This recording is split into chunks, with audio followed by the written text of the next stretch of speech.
Rapid revision of constitution. भारतीय संविधान की अनुसूचियाँ। प्रथम अनुसूची, इसमें भारतीय संघ के राज्यों और संघ शासित क्षेत्रों का उल्लेख किया गया है। संविधान के 69वें संशोधन यानी कि 69th अमेंडमेंट के द्वारा दिल्ली को राष्ट्रीय राजधानी क्षेत्र का दर्जा दिया गया। द्वितीय अनुसूची, इसमें भारतीय राज्य व्यवस्था के विभिन्न पदाधिकारियों जैसे राष्ट्रपति, राज्यपाल, लोकसभा के अध्यक्ष और उपाध्यक्ष, राज्यसभा के सभापति और उपसभापति, विधानसभा के अध्यक्ष और उपाध्यक्ष, विधान परिषद के सभापति और उपसभापति, उच्चतम न्यायालय और उच्च न्यायालयों के न्यायाधीशों और भारत के नियंत्रक और महालेखा परीक्षक आदि को प्राप्त होने वाले वेतन, भत्ते और पेंशन आदि का उल्लेख किया गया है। तृतीय अनुसूची, इसमें विभिन्न पदाधिकारियों जैसे कि मंत्री, उच्चतम और उच्च न्यायालय के न्यायाधीशों द्वारा पद ग्रहण के समय ली जाने वाली शपथ का उल्लेख है। चौथी अनुसूची, इसमें विभिन्न राज्यों तथा संघीय क्षेत्रों की राज्यसभा में प्रतिनिधित्व का विवरण दिया गया है। पांचवी अनुसूची, इसमें विभिन्न अनुसूचित क्षेत्रों और अनुसूचित जनजाति के प्रशासन और नियंत्रण के बारे में उल्लेख है। छठी अनुसूची, इसमें असम, मेघालय, त्रिपुरा और मिजोरम राज्यों के जनजातीय क्षेत्रों के प्रशासन के बारे में प्रावधान है। सातवीं अनुसूची, इसमें केंद्र और राज्यों के बीच शक्तियों के बंटवारे के बारे में दिया गया है तथा इसी अनुसूची में सरकारों द्वारा शुल्क और कर लगाने के अधिकारों का भी उल्लेख है। इसके अंतर्गत 3 सूचियां हैं: संघ सूची, राज्य सूची और समवर्ती सूची। संघ सूची क्या है?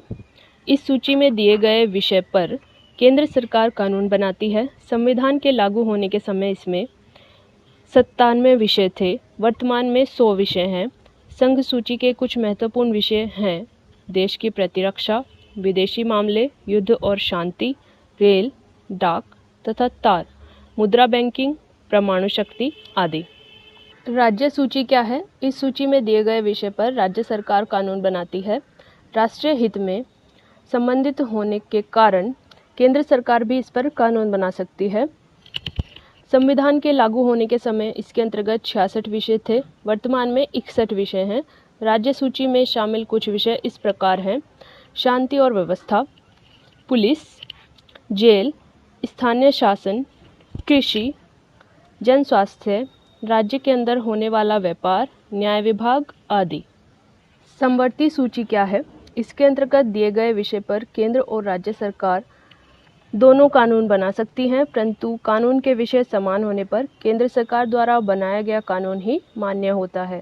राज्य सरकार द्वारा बनाया गया कानून केंद्र सरकार के कानून बनाने के साथ ही समाप्त हो जाता है। संविधान के लागू होने के समय समवर्ती सूची में 97 विषय थे, वर्तमान में 52 विषय हैं। समवर्ती सूची के कुछ प्रमुख विषय इस प्रकार हैं: दीवानी और फौजदारी कानून और प्रक्रिया, विवाह तथा तलाक, शिक्षा, आर्थिक नियोजन, बिजली, समाचार पत्र, श्रमिक संघ, वन आदि। 8वीं अनुसूची, इसमें भारत की 22 भाषाओं का उल्लेख किया गया है। मूल रूप से 8वीं अनुसूची में 14 भाषाएं थीं। 1967 ईस्वी में सिंधी को, 1992 ईस्वी में कोंकणी को, मणिपुरी को और नेपाली को, और 2003 ईस्वी में मैथिली, संथाली, डोगरी और बोडो को 8वीं अनुसूची में शामिल किया गया। 9वीं अनुसूची, संविधान में यह अनुसूची प्रथम संविधान संशोधन अधिनियम 1951 के द्वारा जोड़ी गई। इसके अंतर्गत राज्य द्वारा संपत्ति के अधिग्रहण की विधियों का उल्लेख किया गया है। इस अनुसूची में सम्मिलित विषयों को न्यायालय में चुनौती नहीं दी जा सकती है। वर्तमान में इस अनुसूची में 284 अधिनियम हैं। अब तक यह मान्यता थी कि संविधान की 9वीं अनुसूची में सम्मिलित कानूनों की न्यायिक समीक्षा नहीं की जा सकती। 11 जनवरी 2007 के संविधान पीठ के एक निर्णय द्वारा यह स्थापित कर दिया गया कि 9वीं अनुसूची में सम्मिलित किसी भी कानून को इस आधार पर चुनौती दी जा सकती है कि वह मौलिक अधिकारों का उल्लंघन करता है और उच्चतम न्यायालय इन कानूनों की समीक्षा कर सकता है। 10वीं अनुसूची, यह संविधान के 52वें संशोधन 1985 के द्वारा जोड़ी गई है। इसमें दल बदल से संबंधित प्रावधानों का उल्लेख है। 11वीं अनुसूची, यह अनुसूची संविधान में 73वें संवैधानिक संशोधन 1993 के द्वारा जोड़ी गई। इसमें पंचायती राज संस्थाओं को कार्य करने के लिए 29 विषय प्रदान किए गए हैं। 12वीं अनुसूची। यह अनुसूची संविधान में 74वें संविधान संशोधन 1993 के द्वारा जोड़ी गई। इसमें शहरी क्षेत्र की स्थानीय स्वशासन संस्थाओं को कार्य करने के लिए 18 विषय प्रदान किए गए हैं।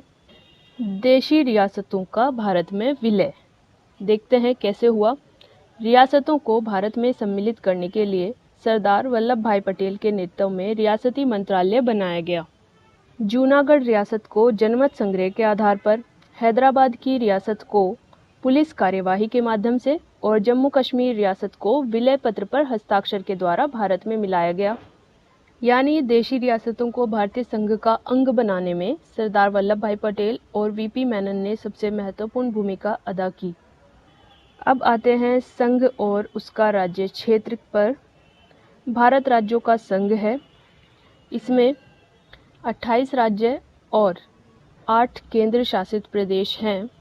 और यह कब हैं जबकि विलय कर दिया गया है किनका? दादर और नगर हवेली और दीव व दमन का। और दादर और नगर हवेली, दीव व दमन की राजधानी दमन है। अनुच्छेद 1। भारत अर्थात इंडिया राज्यों का संघ होगा। राज्य और उसके राज्य क्षेत्र वे होंगे जो पहली अनुसूची में विनिर्दिष्ट हैं। भारत के राज्य क्षेत्र में अर्जित किए गए अन्य राज्य क्षेत्र समाविष्ट होंगे। अनुच्छेद 2। भारत की संसद को विधि द्वारा अन्य निबंधनों और शर्तों पर जो वह ठीक समझे संघ में नए राज्य का प्रवेश या उसकी स्थापना की शक्ति प्रदान की गई है। अनुच्छेद 3। नए राज्यों का निर्माण और वर्तमान राज्यों के क्षेत्रों, सीमाओं और नामों में परिवर्तन संसद विधि द्वारा कर सकती है। भारतीय संविधान में 22 भाग हैं।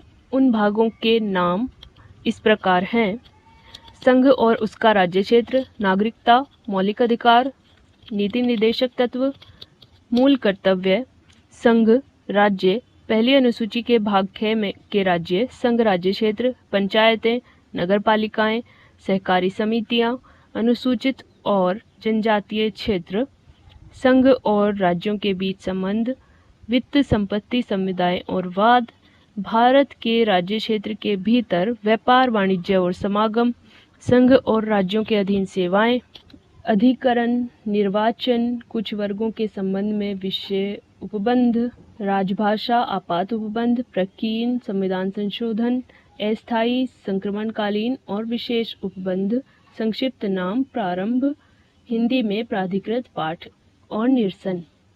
अब हम पढ़ेंगे राज्यों का पुनर्गठन, जो कि हम नेक्स्ट पार्ट में कवर करेंगे।